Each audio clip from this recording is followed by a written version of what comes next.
Yeah, so as the title says, I want to play around with 6-Functor formalisms and in the process derive some results in representation theory, which I think are new, especially in the mod P setting.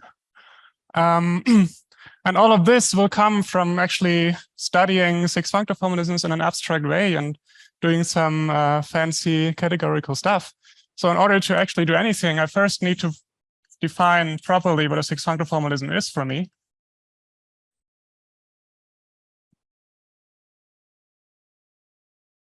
Okay, and throughout this talk, I will fix what I call geometric setup.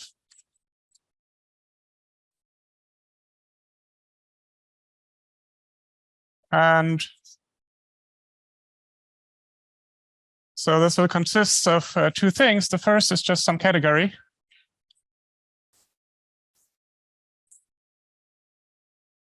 Which we think of a category of geometric objects. So schemes, topological spaces, or whatever you like. And E is a collection of edges in C, which is stable under composition and pullback.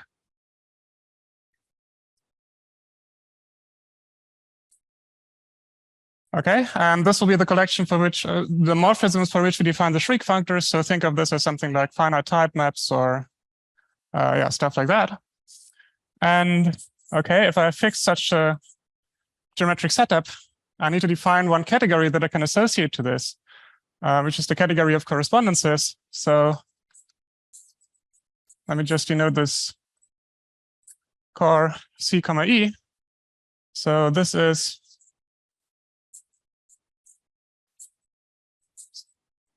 the following category. I will not properly define it, but I will roughly tell you what it looks like. So the objects, they're just the objects of C. So nothing interesting happening there. But in the morphisms, so the morphisms from Y to X, for two objects, Y and X and C, inside this correspondence category, this will consist of diagrams like this. So I have some other object in C, and I have two morphisms projecting to Y and X. So let me call them F and G. And I will require F to be an E.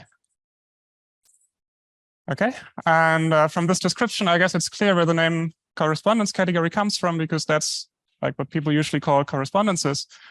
And maybe let me also indicate how the composition works of these morphisms. Okay, let me just draw a diagram. And maybe to indicate what's happening, I'll just write a dashed arrow here. So this map does not exist in C, but I view this as a map from Y to X in the correspondence category. And so now if I have a map from Z to Y, and I want to compose this with a map to X, okay, so I've given this by two diagrams like this. And then, well, in order to define the composition, I need to put something here. And this will just be the fiber product. So, okay, and then you can see that by the conditions on E, this map will still be an E. Okay. Let me put one more structure on this correspondence category. So, namely, there is a tensor product on this.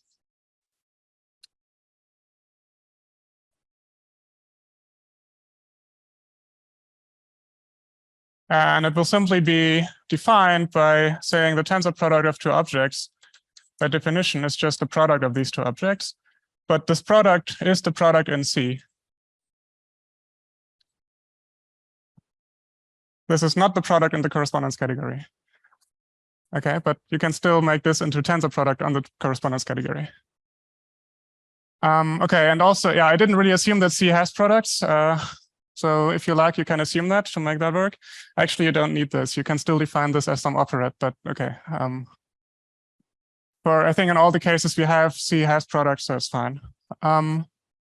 Okay, so if we have defined this, then I can finally define you what a 6-functor formalism is. Maybe let's start with the 3-functor formalism. So a 3-functor formalism in this setup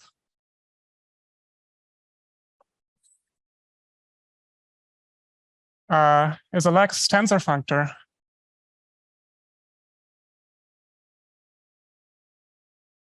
which I will call D, going from this correspondence category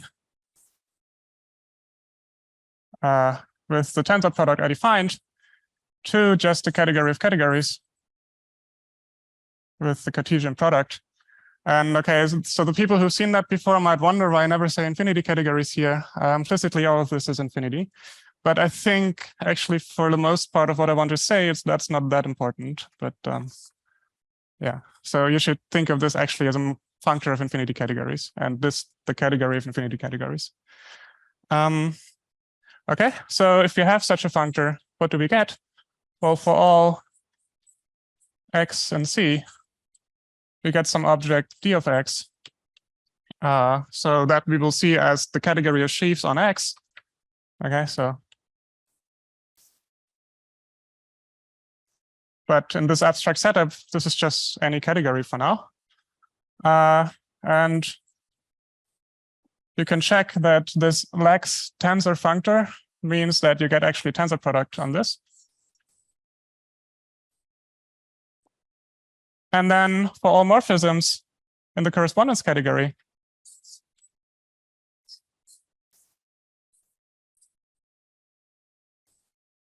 so let me write it like this. In the correspondence category, we get a functor, associated functor, because this is functorial. Well, d of this. Sorry, so just let me write just ... So this will be a functor from d of y to d of x, and well, I will view this as the functor pull along G and shriek along F.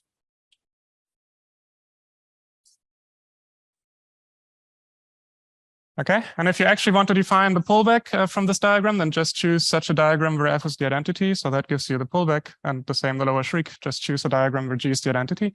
And in general, this is what D will do. Okay, so far I haven't really told you anything interesting, except that actually that's a very nice formalism.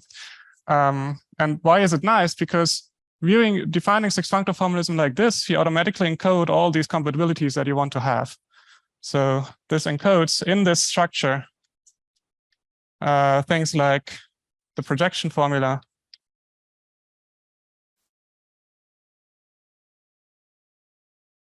and proper base change.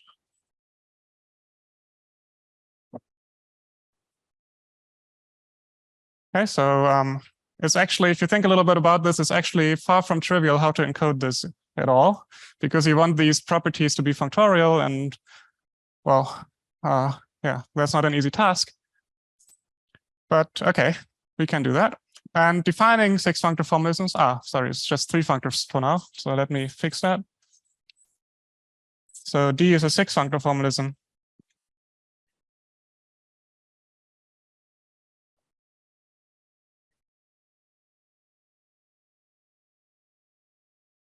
If these functors that I get out of this, so the tensor, the pullback, and the lower shriek have right adjoints, which are then called internal hom, push forward, and exceptional pullback. Okay, and right. So I guess enough with this abstract stuff. Let's write down some examples. And of course, I mean, these 6-functor formalisms, they arise everywhere in the literature, but I'm particularly interested in 2 examples today.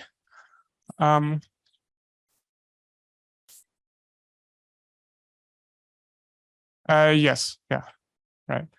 Yeah, so by definition of the correspondence category, this F must always lie in E, so the lower shriek will only be defined for E, yeah. Okay. So the first example will be of geometric nature, namely take C to be the category of V stacks on perfected spaces in characteristic P. So that's the category studied in the Diamond paper by Scholze. So this is used to study rigid geometry, for example. So you can embed, or at least map rigid varieties to that. So you can study rigid geometry inside of this category. And okay, then choose any prime L.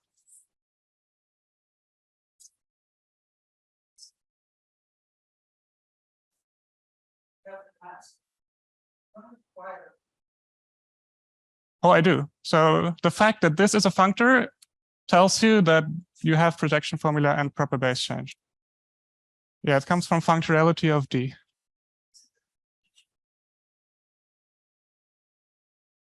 It's quite magical. I mean, especially if you haven't seen that before and try to encode this, it's a huge mess without this. So.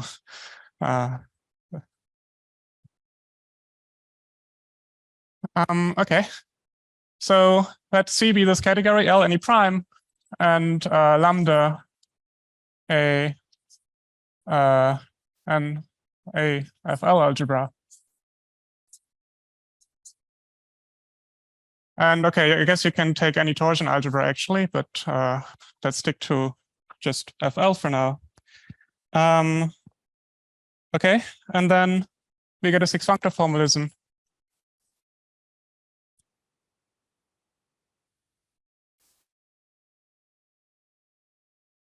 Which I'll just denote P. So here comes the geometric object, and then coefficients lambda on C with E being what I will call lambda fine maps, or I guess in this case you can just depends on L anyway, so L fine maps. And I'm not going to define what that is, but I'll give you 2 examples. So the first is any map of rigid varieties.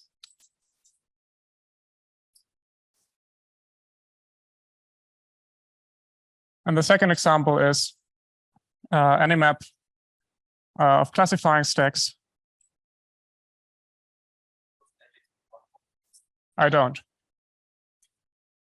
Stacks. I will say in a second, like, of course, it's different and depending on whether L is P or not, but I explicitly want both cases in there. So, right, map of classifying stacks of p-adic Lie groups.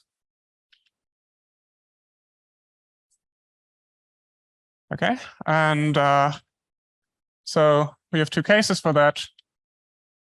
If L is not equal to P, then this is really just the category of Vital sheaves on our space.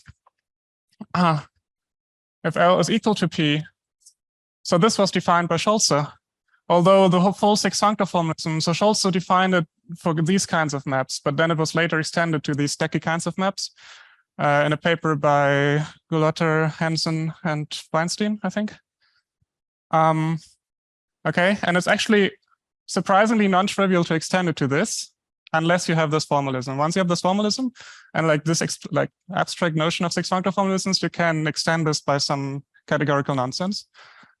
Okay, and in the case L equal to P, this was defined in my thesis. Let me maybe just write down what happens for FP. So then I define a category. Maybe let's give the name a space, which I call OX plus mod phi modules together with some phi equivariant action. Okay, so that's some fancy quasi-coherent solid category. I will not talk much about this today, except that it exists. And there's one important property, namely that it contains étal FP sheaves as a full subcategory. I think that's true, like I just said, but right now I can only prove this for overconvergent sheaves, but okay, that's not too big of a restriction. Okay, then the second example I want to talk about is much less geometric. It's just C is stacks, the category of stacks on profinite sets. Okay, so most importantly, you have classifying stacks of p-adic groups, p-adic Lie groups in there. lambda any ring. And then again, I get 6-Functor formalism, d of something and lambda. So this is just lambda value chiefs.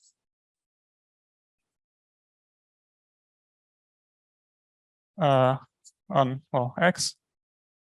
So this is again a 6-Functor formalism, and E, let me call this lambda fine maps. And again, these maps, these guys here, they still lie in there. Okay, so what does this mean? Well, let me give an example of what you actually get out of this. So that's the first time I will mention representation theory in this talk. Namely, what if I actually apply this 6-Functor formalism to a classifying stack? Well, I will end up with a category of smooth representations of that group, right? So now I have these 6 functors. So let me briefly say what they do. So, okay, let G be a p-adic Lie group. Or sorry, let F. So suppose we have a morphism H from G of p-adic Lie groups. And let me call the associated morphism of stacks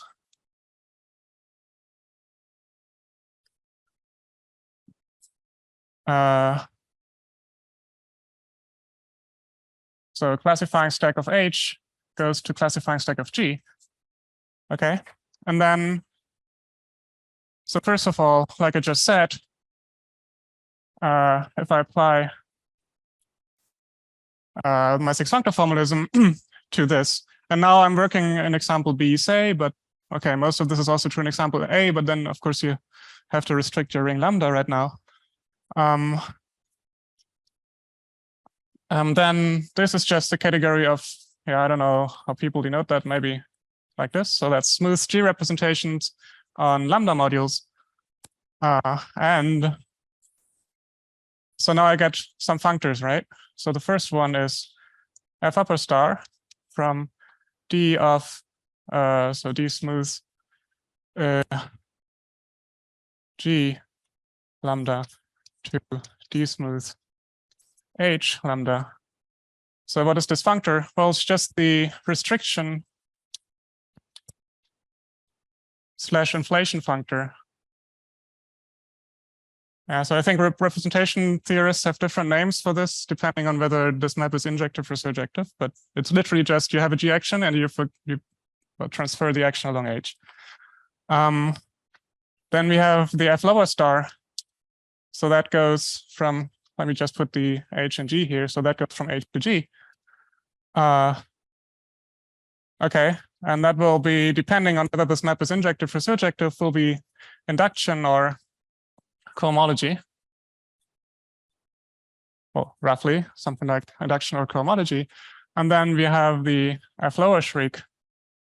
So that goes again from D smooth H to D smooth G. And that, I think, is maybe the most mysterious functor of these. And well, especially if lambda is p-torsion, or well, p is not invotable in lambda. Well, again, if lambda is an open immersion, then this is just compact induction. But if it's not, then this is roughly, well, you should roughly think of this as something like homology, but only up to some shifts and twists, and not even in general that is true. So yeah, but roughly that's what you can think about of this. But really, I think in the introduction of this functor F lower shriek in this full generality is what allows me to make some applications to representation theory in the mod P setting, especially later on. So I think this one is quite interesting. I won't say anything about the F upper shriek because all I can say is that it's the right adjoint of the F lower shriek. Okay. So I have defined 6-Functor formalisms. I have given you some examples. So let's do some fun stuff with it. So I'll introduce something which we'll call admissibility and co-admissibility. And I guess these names are very controversial, but it's the best I could come up with. So I'm open for suggestions of how to call these things. But so we have some names for, sorry? Well, it's just the internal Hom in the category of smooth representations. So you take just Hom on underlying vector spaces and then you smoothify. Yeah, sorry. So I didn't say anything about tensor and Hom, but yeah. Okay. So from now on, we assume that E is just all. Okay, and we do not do that by enlarging E because we can't do that, but we can restrict C. So we just make C smaller. Well, we remove everything in C, which is not in E, and then we can assume that. It just makes everything easier to write. So now note that, so now comes some fancy categorical construction. So note that this correspondence category is enriched over itself.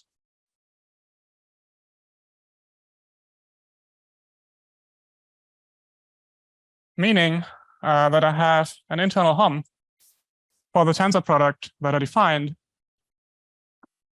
And it's actually quite easy to check that the internal Hom from X to Y is literally just X cross Y. Okay, sounds a bit weird maybe, but if you think about how morphisms are defined, you'll easily end up with this. And using this fact, I can make a definition.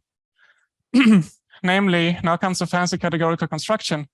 I have a category here, which is enriched over itself. And I have a lax tensor functor from this to some other category. And then I can transfer the enrichment along that functor. And this is what I will call the category of kernels. So transferring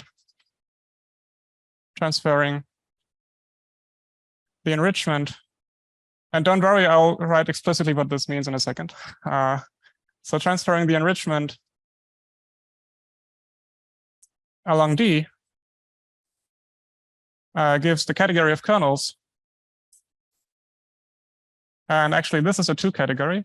So the 2 category of kernels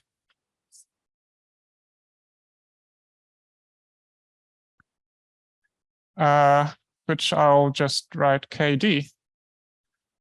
Okay, and so what does it do? Well, the objects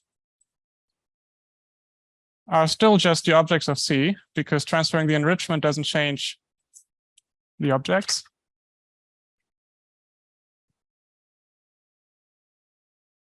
But the homomorphisms in this category of kernels from X to Y, well, I transfer this enrichment, so this guy along D, so what I will get is just D of X cross Y. And if you haven't seen that before, it might look really weird. But you can actually make a category out of this by this abstract nonsense stuff. I will not tell you now what the composition is, but you can figure that out. It's just playing around with some upper star, lower shriek, and tensor products. Right, and why do I call this the category of kernels? Because I think of a sheaf on X cross Y as a kernel for some Fourier-Mucret transform, so to speak, from X to Y, right? So that's why I call it that. This has previously also been called the Dualizing category, and the reason for that is that they more or less discovered it. So maybe I should give some references here. So I think the first ones, maybe they were not the first ones who actually used that category, but I think they did some pure magic with that. And this was then, but they didn't really use that category, but a slight modification of it. And then it was adapted by Falk-Scholze in their geometrization of the local Langlands program. And they use precisely this version. Yes? Yes. Yeah. Actually, you can do quite a lot with just 3 functors, but yeah. Okay, and I think this category is extremely powerful. And I think even now I only see the tip of the iceberg of what you can do with it. And yeah, I basically the rest of my talk will be me trying to convince you that this category is extremely powerful. Right. So what can we do? Well, first of all, before I do anything more with this category, let me say that there are natural functors of two categories.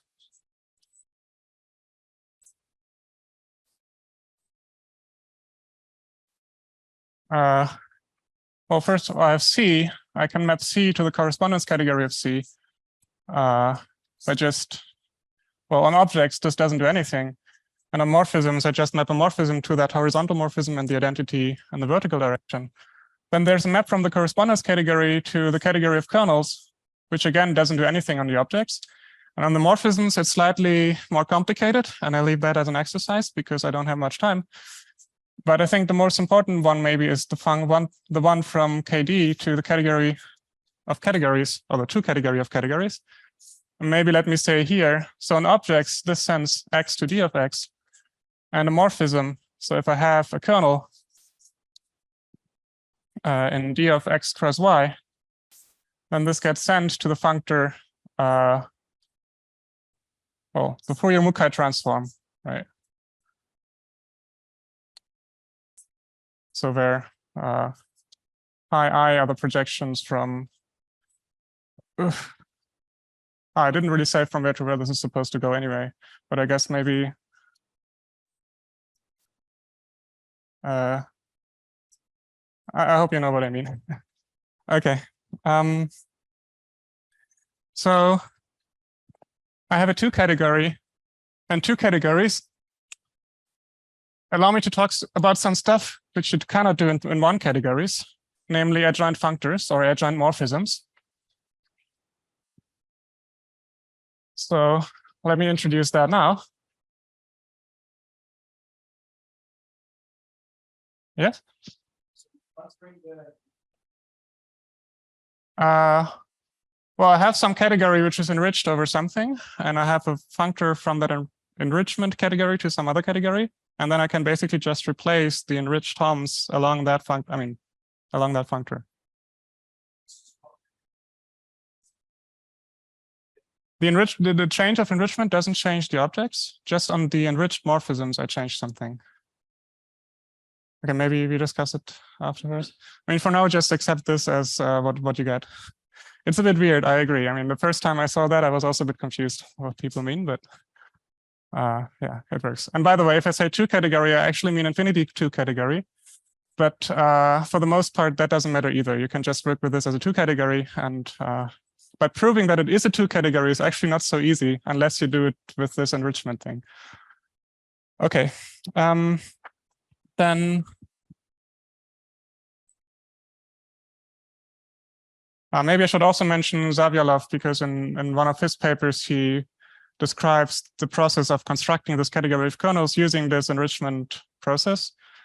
Before that, people just wrote this explicitly. And I mean, even though you think it works, it easily gets very tricky to show that a two category is a two category. I can promise you that. Yeah, sure. Yeah, well, we do that as well. So anyway, now we have this. Okay. Maybe sorry, I forgot one thing. So I need a version of this where I work with some base. So suppose I fix some base in C, then denote K, D, S, the version of this above construction where we start with C over S. Okay, so then the objects are the objects over S. And then in the sums, you get the fiber product over S. And it's useful to have this relative version as well. Okay, then, so let me introduce this adjunction stuff. So suppose we have some map F in C and some sheaf on X. Then we say that M is F admissible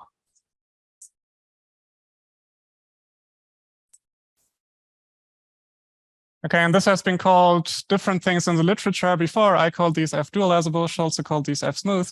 I'm not so happy with either of these notions, so let me introduce a third name. And maybe afterwards we can discuss what the best name for these things is. So we say, huh? Yes, yeah, certainly. I think admissible is fine, but the co-admissible people might be a bit, well, we'll see.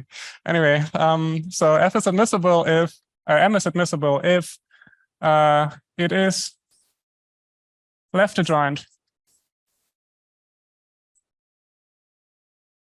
when viewed in, well, I can view it as a homomorphism in the category of kernels over S from X to S, because this hom by definition is literally just d of X. Okay, and so that's a really weird definition. But okay, I can make it.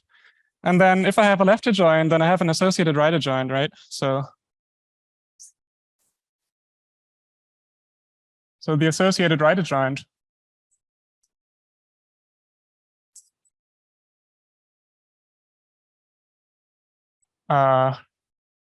which I will call is denoted. So I will call this the smooth dual relative to F of M. And what this does, well, the right adjoint is a morphism going from S to X.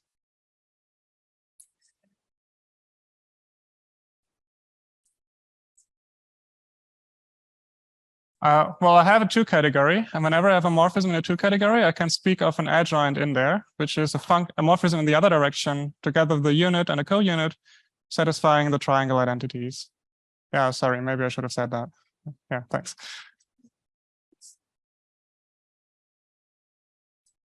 This is not the same as being dualizable on X. No.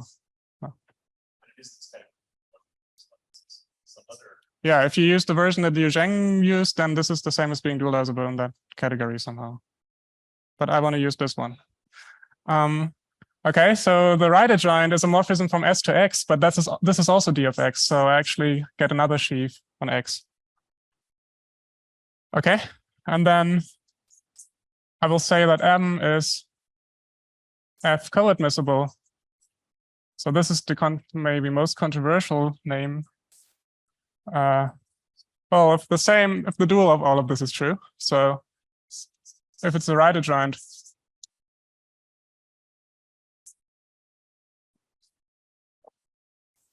and the associated left adjoint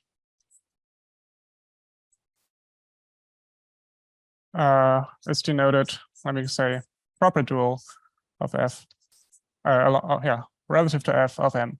So this again lies in d of X. Okay, and well, why is that useful, or what does it give us? Well, first of all, let me make one remark. Namely, we notice that this category of kernels relative to S, say, if I take the opposite of that, then that's actually equivalent to just the category of kernels again. Because, I mean, you see it directly from the definition, right? D of X cross S is symmetric, and of X cross Y is symmetric in X and Y. But this implies that if M is F admissible, then, well, I need another implication. Then also its dual is F admissible. Because, well, the dual is a morphism, a right adjoint morphism from S to X. Now I take the opposite category, it becomes a morphism from X to S again. And because opposite swaps left and right adjoint, it will be a left adjoint again as morphism from X to S. Okay. So this guy is again F admissible, and this is actually a duality, because if I apply it twice, then this gives M back. Okay. And the same with co-admissible. So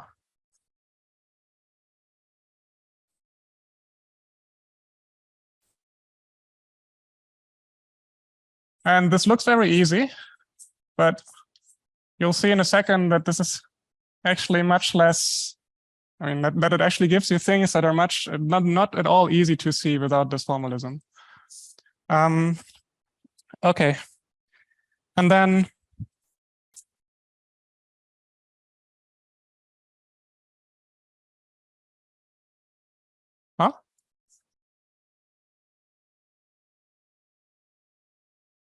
they don't coincide. No, not at all. So that's maybe one reason why this, I mean, I think in the literature, when people call things admissible and co-admissible, they more or less mean the same things from different viewpoints. This is not true at all here. I mean, this is the dual notion. Co-admissible is the dual of admissible, and in general, you should never expect them to have any relation to each other.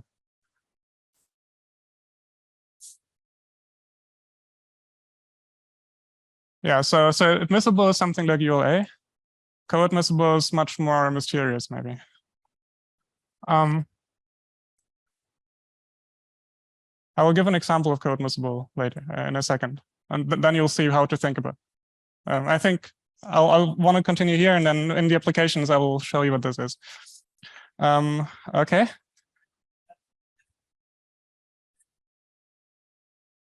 Smooth dual and proper dual. Yeah, I wanted to call them admissible dual and co-admissible, but how do you call the co-admissible? I don't know. So I stick with that one. Okay. And then let me make one more definition. Yeah, unfortunately, I don't have so much time, so I have to skip over a few things, but at least I want to define this. So I'm almost done with this abstract stuff, and then we come to the fun applications of this. So if I have a map G in C, then I make two definitions, namely G is D-smooth.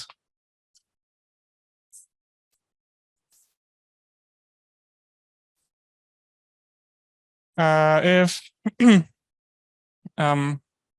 well, 1 as an object in D of Y is G admissible, and its smooth dual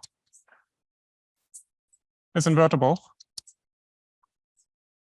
And then I say G is D proper. Maybe that's another controversial name. So if well, the same with the other direction, right? Okay, maybe I'll just, so this is the same just with co-admissible and proper dual here.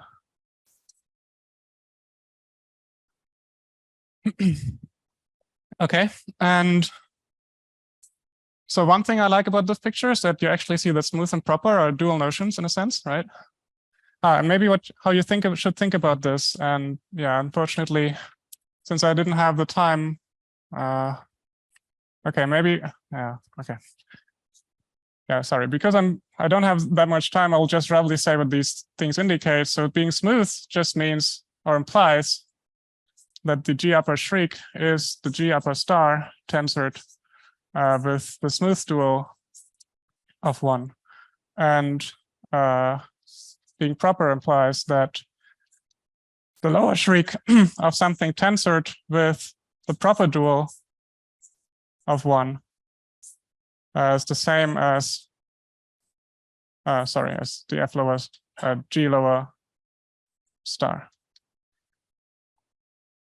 Okay, and this is not hard to show. You just write out everything in here. And maybe also let me call this from now on omega G, and let me call this guy. I think this has appeared in the literature as DG, so I'll just call it that. Okay, yeah, sorry, this is still all quite mysterious, but it will be much more concrete in a second. But before I come to the example, I want to, well, like the concrete versions of this, I want to give you some examples of smooth and proper morphisms. So these are, well, maybe not that deep a result as soon as you have the 6-Functor formalism, but yeah, I think maybe the deepest results of all I wrote on this board today were this example A and B. And then everything that comes after is actually, once you have the 6-Functor formalisms, all of this is actually, I mean, there's formal ways of to prove these things.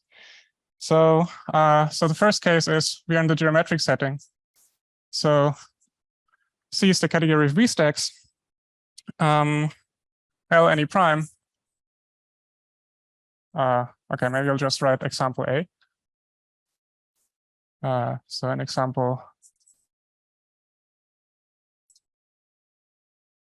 A, we let F be a map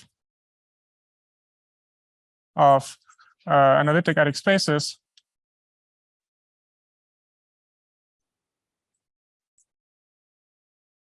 over QP. And then, well, first, if F is smooth of pure dimension D, then F is D smooth.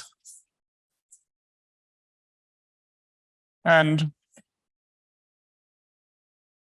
the smooth dual, the dualizing complex for F is just the unit shifted by 2D, twisted by D. So this is a very fancy way of saying Poincare duality holds. And the second is if F is proper, then F is D proper.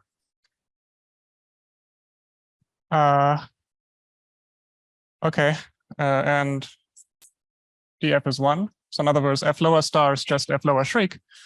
And I have a similar result for p-adic Lie groups. So in example B, by the way, until when do I have? We started a bit late, but 20. Okay, yeah, thanks. So in example B, suppose we have a map of classifying stacks for p-adic Lie groups. Then, sorry, no, I think I just want one p-adic Lie group. And F is just a map to the base. And then, so G p-adic Lie group.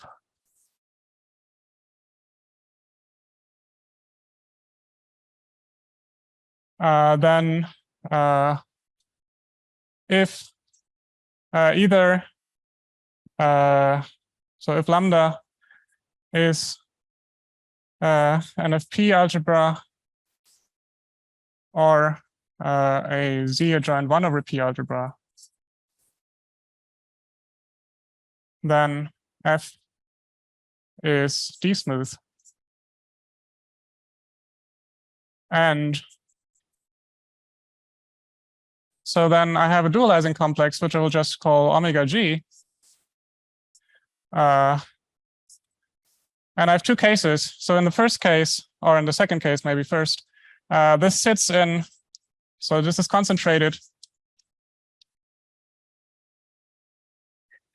in degree 0 and parameterizes Haar measures. So I think this is actually just the modulus character, maybe the inverse or something. Okay, so this is if lambda is over Z adjoint 1 over P. And in the other case, this is concentrated in degree minus dimension of G, if lambda is over FP. Okay, and I think actually this is the reason why representation theory in the mod P case is somewhat different to the mod L case, or well, away from P case, because of this shift here. You really have to derive in order to see the things that you want to see. So the non-derived category in the mod P case will not behave as nicely in the mod L case. And also, whenever in the mod L case you choose a Haar measure to integrate some stuff, it might be that actually secretly you're trivializing this this dualizing complex here. And if you think about that in that way, you might be able to transfer the result to the mod P setting. And basically what I will do now is give examples of that principle.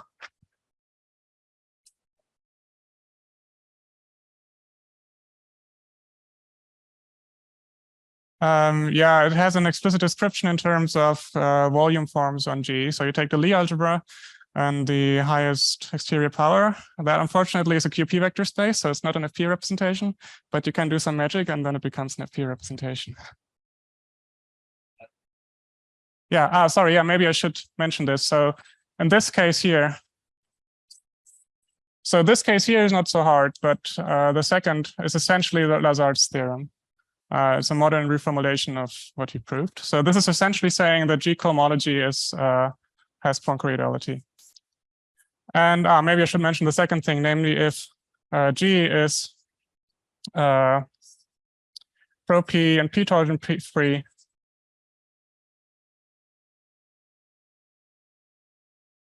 then F is D proper and DF is 1.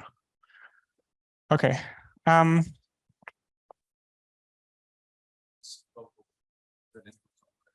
It goes as an input. I don't reprove it. Yeah. Right. But yeah, and in that sense, this is actually a deep result because it uses deep results by Lazard. The first one is not really deep. Okay, so let's finally come to applications of all of this. And so I've given you lots of abstract stuff, very categorical stuff. And now I hope I can convince you that learning all of this was not for nothing. So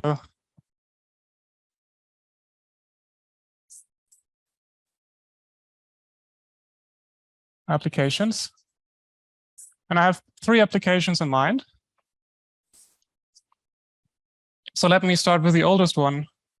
And okay, so I'm again in an extremely general setting. So either example A or B. And okay, let me first say what admissible representations are. So let me maybe fix G a p-adic Lie group in all of these examples. Then G representation is admissible. Okay, I don't say F admissible now because whenever I drop the morphism, I just mean over the base for the obvious structure map. So it's the same F as I do it for the F that's appearing up there. If and only if for all pro P P torsion open subgroups. Yeah, sorry. Thanks. Subgroups H, or maybe let's call it K because it's compact in G. The K invariance of V, so that is now an object in D of lambda, is perfect.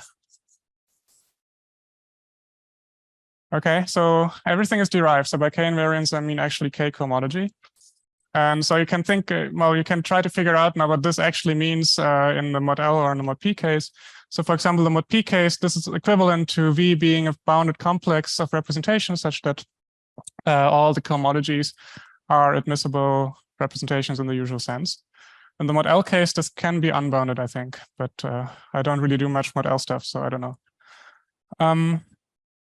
Okay, so also, if V is admissible, then, and that's something that I unfortunately didn't say before, but the smooth dual actually has a very explicit description, namely it's literally just coming from V to the dualizing complex. Okay. So how do you see that? Well, you play around with these definitions. Unfortunately, I don't have much time, but if you had given me another half an hour, maybe I could provide rigorous proofs for these things. So what I want to say is this is not deep. I mean, this just follows from that. Okay, and this result also is not very, very deep, I guess. In particular, what you get is that the dual of an admissible representation is admissible. And I guess, at least in the mod P setting, that might be not entirely trivial. Okay, so you get that more or less for free. But then maybe let me write down an actual application. So this is joint work with David Hampson.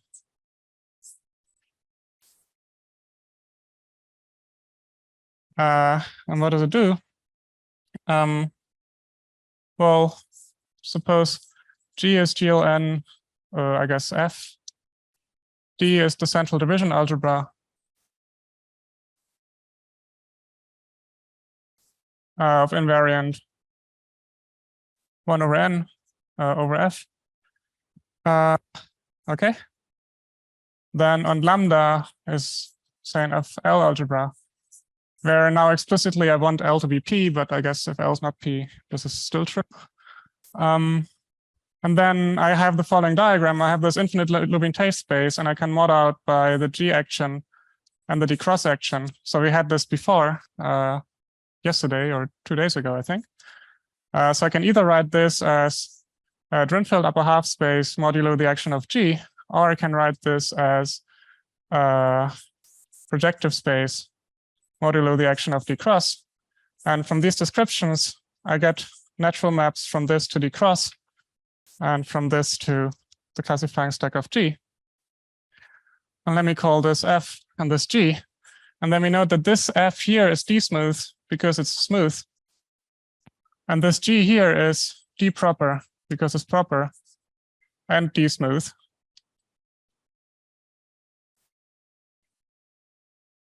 And then what we deduce just from this diagram is that this Jackie-Langlands functor, which I'll define as, so this was also defined, maybe it wasn't written like that, but I mean, I take cohomology of the pullback along F.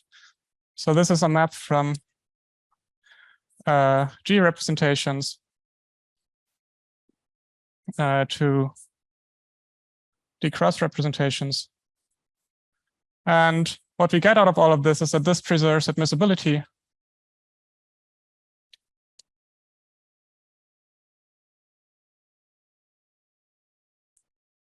And commutes with duality. So JL of V dual is the same as, I think I should write it as like that.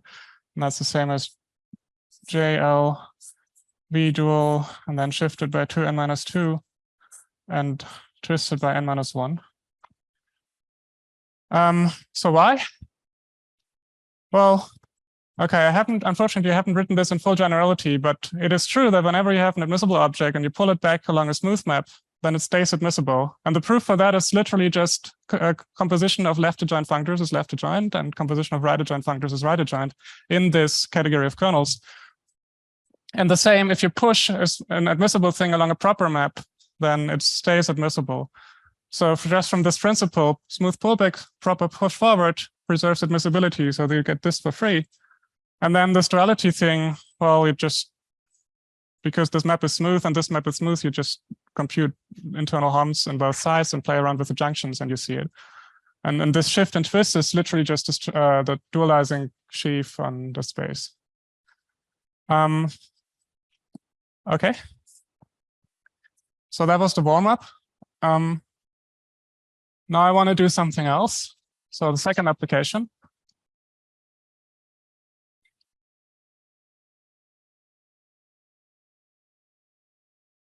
Okay, and of course, whenever I read these applications, and this proof also, I mean, in the paper I wrote with David, we didn't write it like that because we didn't have this category of kernels. So we did some ad hoc magic. And it actually is surprisingly non-trivial to prove that it preserves admissibility, even though with this argument, it's essentially obvious. So there's some magic happening here. So even if you have the 6-Functor formalism, that this thing preserves admissibility requires some extra argument without this.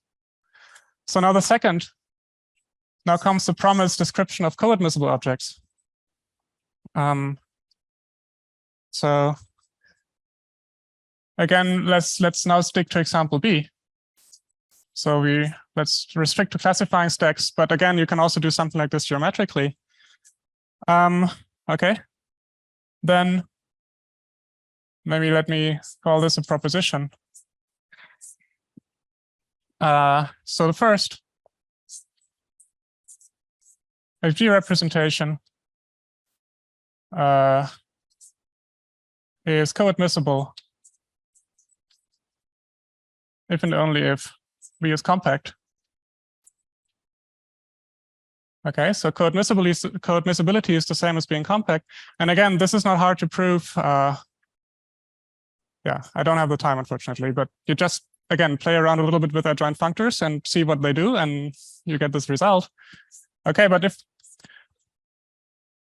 compact as an object in the category, so humming out of this preserves colimits. So I think it's related to finite length, or I don't really know much representation theory, but yeah, okay.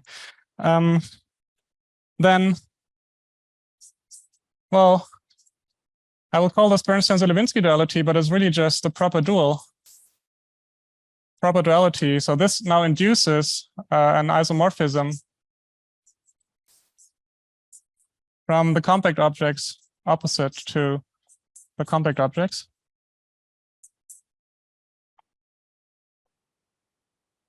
Okay, so this is usually known as Bernstein-Zelevinsky duality, except that I'm not aware of any version which works for any ring. Usually, I think people invert P. I can also give you formulas for this, namely the Bernstein-Zelevinsky dual of the compact induction of from any compact pro P torsion free G and proper compact representation V. Well, it's just the same thing. But then here we have V dual. Okay, and again, this is not, I mean, if you try to prove this directly from the formulas, it's a hell of a nightmare. But if you just play around with the junctions, this is completely very clear. I mean, very easy to see.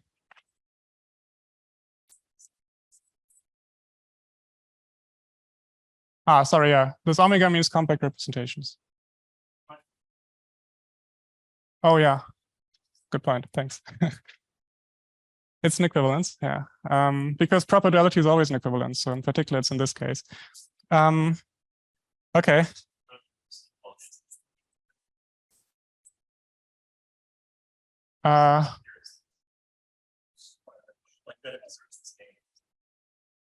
But you search what name? Well, I just called it that. But yeah, I'll give you a description of what it does, and then maybe you know why I'd call it that. So I can. What is finite dimensional? Yeah, so V is compact, sorry, yes. Compact over K, so I guess that's equivalent to being finite dimensional, yes. So you can compute this as just G equivariant homomorphisms from M to continuous functions with compact support from G to lambda. And you have to be careful with how G acts on all of this. And since I don't have much time left, I'm not sure if I have any left actually. Okay, I'll just write it like that. So if you've seen that formula before, I guess you know what it means.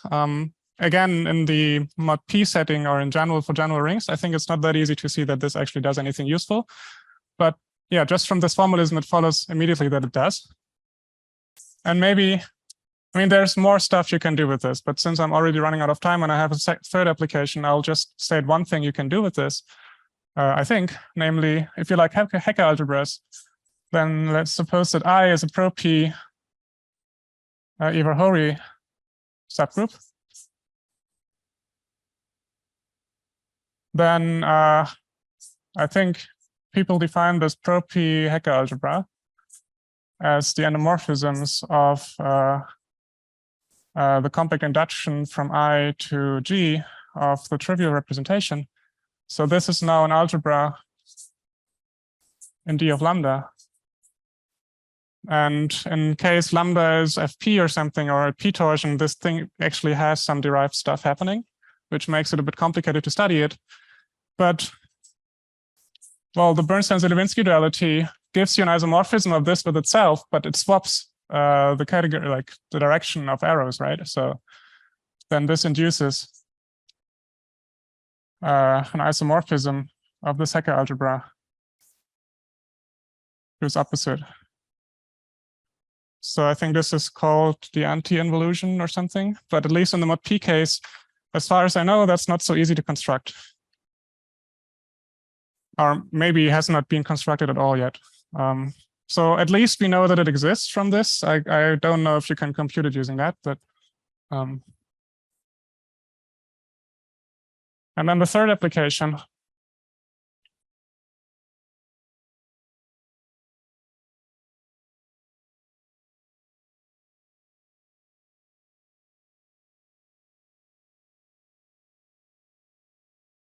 What I want to give is related to second adjointness.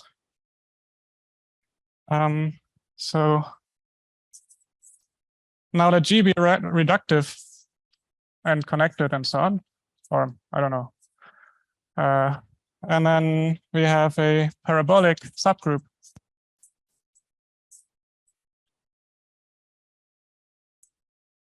with Levy M, an opposite P bar. Then from this we get the following diagram of classifying stacks. And maybe this is a slightly non-standard way of phrasing second adjointness, but you'll see in a second that this is very similar to has been stated classically. So we get this diagram, and let me just call these guys F, F bar, G, G bar. And then I define, well, IPG, so that's a parabolic induction. So this is G lower star, F upper star, right? I just inflate along F from P to M, and then I take induction along this. So that's parabolic induction.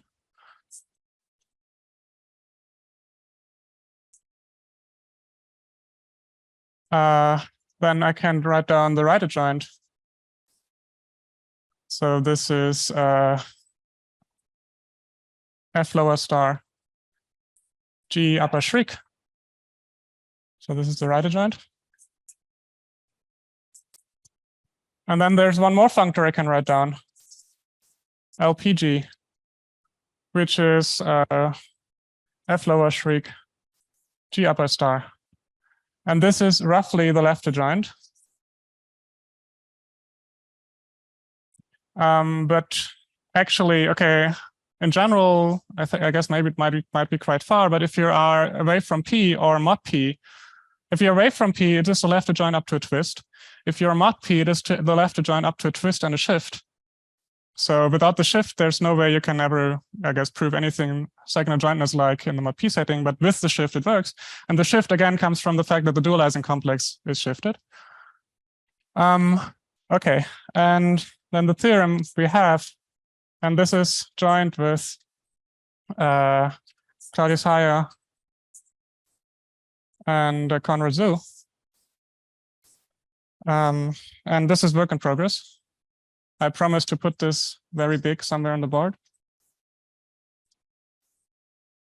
And how much am I over time? Okay, I'll finish in a second. So, okay, the first thing, so that's relatively easy to see just from this diagram. There's a natural map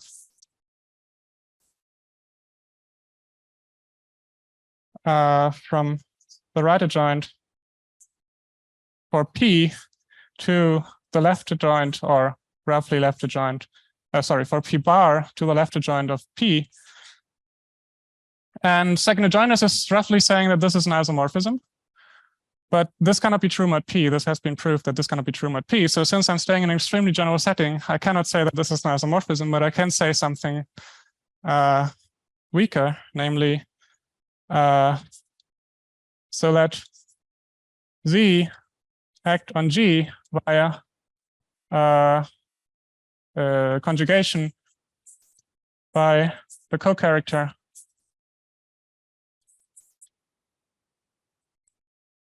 for P, and then for every G semi-direct product Z representation B. So I have to introduce an additional Z representation, and then I can apply these two functors, and then I claim at the end you still have a Z action, and then I claim if you kill the Z action by taking cohomology, then this becomes an isomorphism.